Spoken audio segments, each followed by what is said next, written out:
दोस्तों नमस्कार।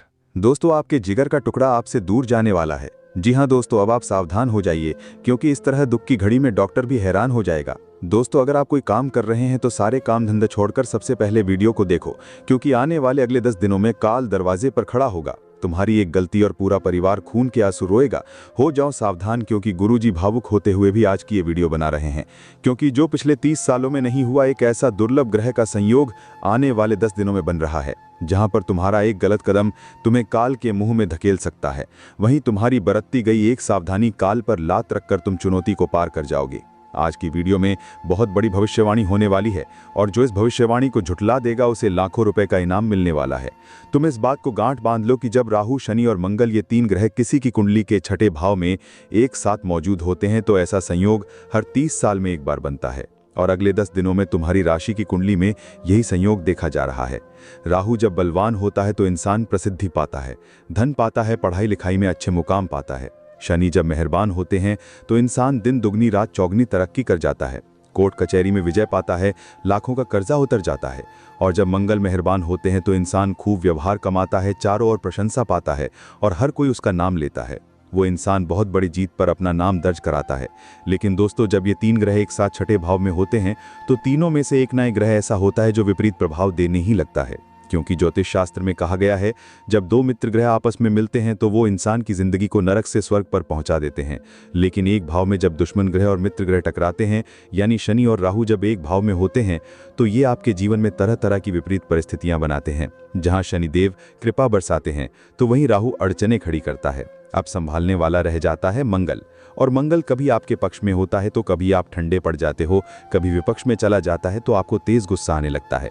आखिर क्या होगा आने वाले 10 दिनों में ये 30 साल बाद जो बेहद दुर्लभ संयोग बन रहा है, जहां राहु, शनि और मंगल एक ही छठे भाव में मौजूद हैं? तो इन 10 दिनों को ये कैसे बनाएंगे आपके स्वास्थ्य के लिए, आपकी नौकरी के लिए, परिवार के लिए, प्यार मोहब्बत के लिए? आखिर क्या क्या बदलाव देखने को मिलेंगे? आज के वीडियो में होश उड़ा देने वाली जानकारी हम तुम्हें बताने वाले हैं। दिल थाम कर बैठना और वीडियो को बिल्कुल अंत तक देखना, क्योंकि गुरुजी ने आज तक जो भविष्यवाणी करी है उसे कोई झुठला नहीं पाया है। आज इस भविष्यवाणी में जो भी बातें होने वाली हैं वो एक एक बात सत्य साबित होने वाली है, इसलिए गुरुजी की इस भविष्यवाणी को बहुत ध्यान से सुनना। तुम्हारे पैरों तले जमीन खिसक जाएगी, क्योंकि जो तुमने सपने में भी नहीं सोचा था अब वो तुम्हारे साथ होने वाला है। शनिदेव कृपा बरसाने वाले हैं, बस राहु के मद्देनजर रखते हुए कुछ सावधानियों का पालन करना होगा, कुछ कर्म का ध्यान रखना होगा। अगर ये गलती जीवन में हो गई तो शनिदेव, राहु और मंगल तुम्हारी जिंदगी में खलबली मचा देंगे। और गुरुजी की आज की बात मान ली, इस वीडियो को अंत तक देख लिया, सारी बातें स्वीकार कर ली और दी हुई सावधानी भी बरत ली, उपाय भी कर लिया, मंत्र जाप भी कर लिया, तो सारी चिंता छोड़ देना। फिर अगले 10 दिनों में तरक्की ही तरक्की, खुशियां ही खुशियां आने वाली हैं। गुरुजी तुम्हें सारी बातें समझाएंगे, बस इस वीडियो को अंत तक देखते रहना, क्योंकि जो आज इस वीडियो को अंत तक देखकर तुम्हें मिलेगा वो तुम्हारी जिंदगी संवार देगा। लेकिन सबसे पहले शनिदेव के सच्चे भक्त इस वीडियो को लाइक करके कमेंट बॉक्स में सच्चे मन से जय शनिदेव जरूर लिखें। आज आपका काम बनने वाला है। देखिए दोस्तों, शनिदेव तुम्हारी परीक्षा लेंगे, तुम्हारे जीवन में बहुत सारे कष्ट भी देंगे और तुम्हारा इम्तिहान लेने का प्रयास करेंगे। तुम्हें हर परिस्थिति में हिम्मत और निडरता से अपनी चुनौतियों को पार करना होगा। जैसे कि हो सकता है कहीं 4 जनों के बीच में तुम्हारा अपमान हो, तुम्हारी जाति को लेकर या तुम्हारे पैसे को लेकर 2 बात तुम्हें सुननी पड़ जाए। वहां पर अगर तुमने खुद पर काबू रख लिया, वहां पर तुमने खुद को ये समझा दिया कि जब हाथी रोड पर चलता है तो उसके आसपास ढेरों सारे कुत्ते भौंकते हैं, लेकिन वो हाथी बीच में रुकता नहीं है, उन्हें जवाब नहीं देता, वो आगे बढ़ता रहता है, क्योंकि वो ये हाथी जानता है कि इन लोगों से यानी इन कुत्तों से मेरा कोई मुकाबला नहीं है, मुझे बस आगे बढ़ते रहना है। तुम्हें भी अपनी जिंदगी में यही सोच अपनानी होगी, क्योंकि काल दरवाजे पर खड़ा हुआ है। तुम्हें सावधान और सतर्क रहते हुए अपने हर कदम को आगे बढ़ाना होगा। अगर कोई तुम्हें नीचा दिखाने की कोशिश कर रहा है, कोई तुम्हें अपमानित करने की कोशिश कर रहा है, कोई तुम्हें ताना मार रहा है, तो इतना ध्यान रखना, ये शनिदेव की प्रतीक परीक्षा है। इस परीक्षा में अगर तुम्हें पास होना है, अगर तुम्हें उनका आशीर्वाद पाना है, तो तुम्हें इन सभी तानों को, इन सभी गालियों को, इन अपमानों को पी जाना है। जिस प्रकार हम कई बार सब कुछ जानते हुए भी चुप्पी साध लेते हैं, उसी प्रकार तुम्हें इतना ध्यान रखना है कि लड़ाई करना, तानों का जवाब देना, किसी ने हमें गाली दी तो उसे पुनः गाली देना, या फिर अपमान के बदले में किसी का अपमान करना, तुम्हें शनिदेव की परीक्षा में असफल कर देगा। समझदार इंसान वो नहीं होता जो ईंट का जवाब पत्थर से देता है। समझदार इंसान वो होता है जो उस फेंकी हुई ईंट से अपना आशियाना बना लेता है। इसलिए शनिदेव चाहते हैं कि तुम्हारी जिंदगी में बुरा कहने वाले लोग आएंगे, लेकिन तुम्हें उनका जवाब नहीं देना है। तुम्हें बस अपने आप को इतना समझाना है कि अभी मुंह गंदा करने से कुछ नहीं होगा, मुझे इन लोगों को जवाब अपनी कामयाबी से देना है। जब तुमसे जलने वाले तुम्हें देखेंगे बड़े मुकाम पर तो वे जलकर यूं ही खाक हो जाएंगे, देने की जरूरत भी नहीं पड़ेगी। फिर वो तुम्हारी सूरत देखने को भी तरसेंगे। तुम इतने बड़े मुकाम पर पहुंच जाओगे। बस अभी खुद को संभाल लेना। जिस प्रकार गर्म पानी कुछ देर बाद अपने आप ठंडा हो जाता है, उसी प्रकार गुस्सा होता है। कोई इंसान हमें बुरा कहता है, ताना मारता है, गाली अपशब्द कहता है तो गुस्सा आता है, लेकिन उस समय खुद को रोक लो और कुछ समय शांत दिमाग कर लो तो ये गुस्सा अपने आप शांत भी हो जाता है। शनिदेव की परीक्षा में पास होना बहुत जरूरी है। वो तुम्हारी ईमानदारी की भी परीक्षा ले सकते हैं। ईमानदारी इस प्रकार से कि तुम किसी को ज्यादा पैसे दे चुके हो और वो इंसान तुम्हें पैसे नहीं लौटा रहा तो ये उसकी बेईमानी है। लेकिन तुमने किसी इंसान को पैसे दिए और वो तुम्हें ज्यादा पैसे लौटा रहा है तो तुम उसे स्पष्ट कहना कि हमें इतने पैसे नहीं चाहिए, हमें केवल इतने हमारे हक के पैसे चाहिए, ये आप ज्यादा दे रहे हैं, तो वो तुम्हारी ईमानदारी तय हो जाती है। ईमानदारी सिर्फ पैसों के मामले में नहीं होती, ईमानदारी रिश्तों के मामले में भी होना बहुत ज़्यादा ज़रूरी है। कभी कभी शादीशुदा लोग भी गैर स्त्री के संग में फंस जाते हैं, क्योंकि सुंदरता बहुत बड़ी माया है। इस सुंदरता के आकर्षण के तले दबकर कोई भी मर्द दूसरी नारी के चक्कर में फंस जाता है, और ये सब भी शनिदेव की ही परीक्षा है। क्योंकि जिस इंसान का धन गया उसका कुछ नहीं गया, किसी इंसान का मान गया उसका कुछ नहीं गया, लेकिन जिसका चरित्र चला गया उसका कुछ नहीं बचता। तुम्हारे चरित्र पर बहुत बड़ा प्रहार किया जाएगा। हो सकता है तुम्हारे सामने ऐसी स्थितियां बने जहां कोई और पुरुष, कोई और नारी तुम्हें अपनी ओर आकर्षित करें, लेकिन तुम फंस गए तो परीक्षा में असफल हो जाओगे। इतना ध्यान रखना, शनिदेव की परीक्षा मामूली नहीं होती। तुम्हें अपने चरित्र को बिगड़ने नहीं देना है। तुम्हें बस इतना ध्यान रखना है कि मेरी भी एक पत्नी है, मेरे भी एक पति हैं, वही मेरा सब कुछ है, और उनके अलावा मैं किसी और की तरफ देख भी नहीं सकती। मैं अपनी पत्नी के अलावा किसी और की तरफ देख भी नहीं सकता। ये भाव होगा तो तुम परीक्षा में सफल हो जाओगे।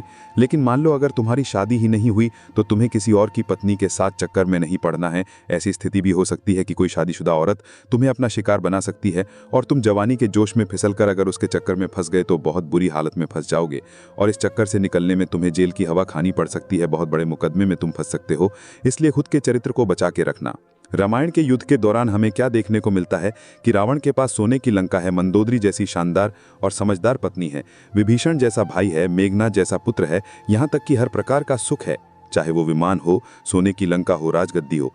लेकिन दूसरी ओर प्रभु श्री राम, जिन्होंने अपने पिता को खो दिया है, जिनकी पत्नी को वही प्रतिदिन याद करके रो रहे हैं, जिनके पास 10 आसनों वाला राजा रावण है, विभीषण जैसा भाई है, वनवास भोगना पड़ रहा है। वनवास में ही अपनी पत्नी को भी खो दिया है। पैसे भी उतने नहीं हैं क्योंकि वो तो झोपड़ी में अपना जीवन बिता रहे हैं, लेकिन फिर भी प्रभु श्री राम ने रावण को हरा दिया, क्योंकि प्रभु श्री राम के पास चरित्र है, जो कि रावण के पास बिल्कुल भी नहीं है।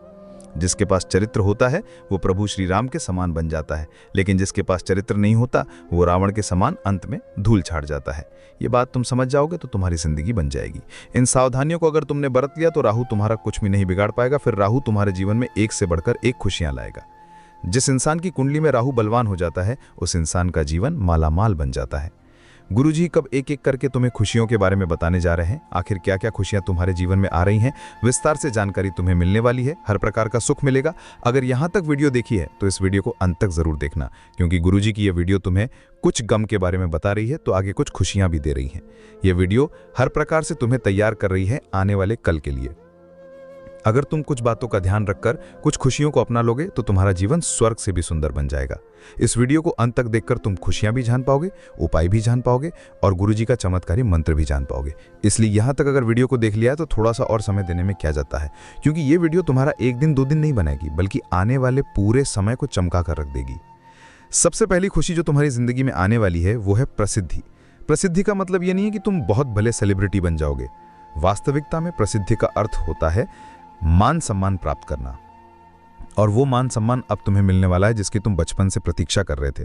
तुम्हारा जन्म एक गरीब परिवार में हुआ, और हम सभी जानते हैं आज के दौर में गरीबों का कोई सम्मान नहीं करता। हर इंसान को उसकी औकात के बल पर तौला जाता है। जिसके पास पैसा है उसे सब पूछते हैं तो कैसा है, लेकिन किसी ने क्या खूब कहा है कि जरा से सिक्के क्या गिरे मेरी जेब से, रिश्तेदार उन सिक्कों के गिरने से पहले ही गायब हो गए। मतलब तुम्हारी जेब में पैसा है तो सब अच्छे हैं, आसपास रिश्तेदार सब तुमसे अच्छे से बोलेंगे, पड़ोसी सब तुमसे हंस खेल कराएंगे, क्योंकि उन्हें पता है कि इसके पास पैसा है, जरूरत पड़ने पर यह मेरे काम आ सकता है। लेकिन जरा सा छेद तुम्हारी जेब में होगा तो सिक्के गिरेंगे, उससे पहले रिश्तेदार गिर जाएंगे, मतलब वो तुम्हारे रास्ते से चले जाएंगे।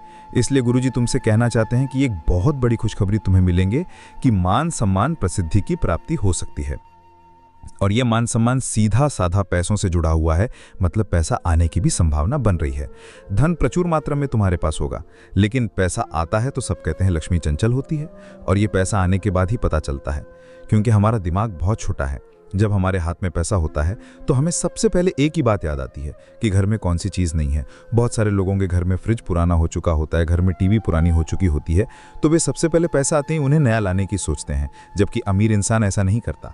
अमीर इंसान के पास जब पैसा आता है तो वो उस पैसे से पैसा बनाने की सोचता है। उस पैसे को वो कोई इन्वेस्ट करता है, निवेश करता है, और बाद में उस पैसे से और मुनाफा करता है, पैसों से पैसा बनाता है।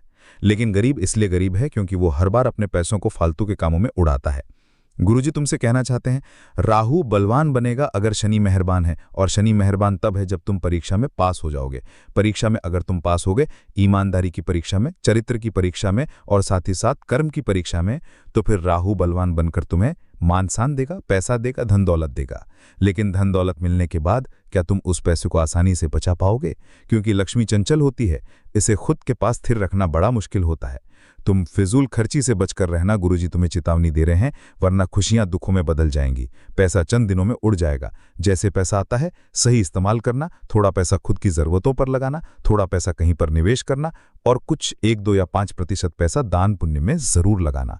क्योंकि हमारे शास्त्र कहते हैं कि जब हम दान पुण्य करते हैं तो हमारा पैसा सार्थक होता है, और यही सार्थक पैसा हमेशा हमें धन प्राप्ति की राह दिखाता है। जो इंसान खुद की झोली बढ़ता है, खुद का धन बढ़ता है, उसका पैसा हाथ से चला जाता है। लेकिन हाथ में पैसा आने के बाद जो दूसरों का सोचता है, दूसरों की पीड़ा मिटाता है, वो जीवन में बहुत कुछ पाता है। अब तुम्हें हम बताना चाहते हैं दूसरी खुशी के बारे में। आखिर दूसरी खुशखबरी क्या बन रही है, बहुत बड़ी जानकारी देने जा रहे हैं। अगर इस वीडियो को अंत तक देख लिया तो उपाय भी प्राप्त हो जाएगा और मंत्र भी प्राप्त हो जाएगा। दूसरी खुशी तुम्हारे व्यापार और नौकरी से रिलेटेड निकल कर आ रही है। राहु तुम्हें बड़ा ऑर्डर दिलवा सकता है, ऐसा ऑर्डर जिसका लंबे समय से तुम प्रतीक्षा कर रहे थे। एक ऐसी डील तुम्हारी बन सकती है जो कि तुम्हें लाखों का फायदा देगी। नौकरी अगर नहीं मिल रही थी तो नौकरी मिल जाएगी, लेकिन छोटी सैलरी होने के नाते उस नौकरी को छोड़ने की गलती मत करना। क्योंकि हाथ में जो आया है पहले उसे पकड़ना है, धीरे धीरे वो बढ़ता चला जाएगा। लेकिन उसका तिरस्कार करोगे तो आया हुआ मौका हाथ से जाएगा और आगे फिर कोई भी मौका नहीं मिल पाएगा। व्यापार नौकरी में बेहतरीन योग है। 30 साल बाद यह संयोग बना है, इसे हाथ से मत जाने देना। बहुत सारे लोग घर में ही बैठे रहते हैं, उन्हें ऐसा लगता है कि अगर भाग्य में लिखा होगा तो मुझे मिल जाएगा, लेकिन हो सकता है भाग्य में ऐसा लिखा हो कि मेहनत करने से ही मिलेगा। तो हाथ पर हाथ धरे मत बैठे रहो। राहु, शनि और मंगल तीनों मिलकर के तुम्हारी कुंडली को सजा रहे हैं और बिगाड़ भी रहे हैं। तुम घर में बैठे नशा करते रहोगे, मांसाहारी करते रहोगे, दूसरों के बुराई करते रहोगे, खुद को छोटा समझते रहोगे, तो जीवन रहोगे में कुछ नहीं कर पाओगे, बर्बादी के अलावा कुछ नहीं देख पाओगे। लेकिन अपनी सोच को बड़ा कर लिया, दूसरों की बहन बेटी का सम्मान कर लिया, अपने लिए जीवन में कुछ कर लिया और अपने माता पिता का सोचकर जीवन में अगर आगे बढ़ गए तो फिर शनिदेव इतने मेहरबान हो जाएंगे, राहु इतना मेहरबान हो जाएगा कि तुम्हारा हर काम चुटकियों में बनने लगेगा। जो काम अगले 4 से 5 साल में बनने वाले थे वो काम आज ही बनने लगेंगे। क्योंकि राहु जिस इंसान का बलवान हो जाता है वो इंसान पहलवान हो जाता है। वो इंसान ग्रहों की मार नहीं खाता, वो इंसान हर बार तरक्की पाता है। इतना जीवन में ध्यान रखना कि कभी भी काल हमारा पीछा नहीं छोड़ता। हम आगे आगे चलते रहते हैं और काल हमारे पीछे पीछे मंडराता रहता है। लेकिन काल को भी मात देने का एक तरीका है, वो है महाकाल की भक्ति। अगर तुम भी महाकाल के भक्त हो तो इस वीडियो को लाइक जरूर करना। और गुरुजी अब तुम्हें जो उपाय बताने जा रहे हैं उस उपाय को बड़े ही ध्यान से सुनना। बाबा महाकाल का ये उपाय अगर तुमने कर लिया, बाबा महाकाल का ये मंत्र अगर तुमने जप लिया, तो इस बात की पूरी पूरी गारंटी है कि कोई मुसीबत तुम्हें छू भी नहीं पाएगी, कोई दुश्मन तुम्हें तंत्र मंत्र में फंसा नहीं पाएगा और तुम्हारा काम बनते बनते कभी बिगड़ नहीं पाएगा। तुम्हें करना बस इतना है कि तुम्हें 6 बिलपत्र की व्यवस्था करनी है। बिलपत्र जो कि महादेव को अत्यधिक प्रिय है। 6 बिलपत्र तुम्हें अच्छी तरह से धो लेने हैं और इन 6 बिलपत्र पर तुम्हें चंदन से ओम की आकृति बनानी है। एक एक करके शिवलिंग पर इन बिलपत्रों को ओम नमः शिवाय बोलते हुए अर्पित करना है। लेकिन इतना ध्यान रहे कि डंडी विपरीत दिशा में होनी चाहिए, मतलब तुम जहां बैठे हो बिलपत्र की डंडी उसके विपरीत दिशा में हो। इस तरह से अर्पित करो। 5 बिलपत्र अर्पित करने के बाद जो एक बिलपत्र बच गया है वो अशोक सुंदरी वाले भाग पर अर्पित कर देना है। अब तुम सोच रहे होंगे गुरुजी शिवलिंग पर अशोक सुंदरी वाला भाग कौन सा होता है? हम जब जल चढ़ाते हैं तो जल जलाधारी से नीचे गिरता है। जहां से जल नीचे जा रहा है बस वही ऊपर वाला भाग अशोक सुंदरी वाला भाग माना जाता है। इस भाग पर तुम्हें अंतिम बचा हुआ 6ठा बिलपत्र अर्पित कर देना है और शिव बाबा से प्रार्थना कर लेनी है, हे महाकाल मेरे जीवन के सारे काल नष्ट हो जाए, जीवन में सुख की प्राप्ति हो, दुश्मन दूर हो जाए, राहु शनि मंगल सभी ग्रह मेरी कुंडली में शांत और मजबूत हो जाए। और साथ में तुम्हें मंत्र बोलना है, ओम प्राम प्रीम प्रोम सह शनिश्चराय नमः, ओम प्राम प्रीम प्रोम सह राहवे नमः। ये दोनों शनि और राहु के मंत्र हैं जो एक बार महादेव की शिवलिंग के सामने तुमने ये उपाय करके जप लिए तो फिर 30 साल बाद बन रहे इस संयोग का शुभ फल ही तुम्हें प्राप्त होगा। अगर तुम्हें भी गुरुजी की भविष्यवाणी पर विश्वास है तो इस वीडियो को लाइक करना मत भूलना और साथ में चैनल को अगर अभी तक सब्सक्राइब नहीं किया है तो सब्सक्राइब करके बेल आइकन को प्रेस कर लेना। सभी दर्शकों को हर हर महादेव।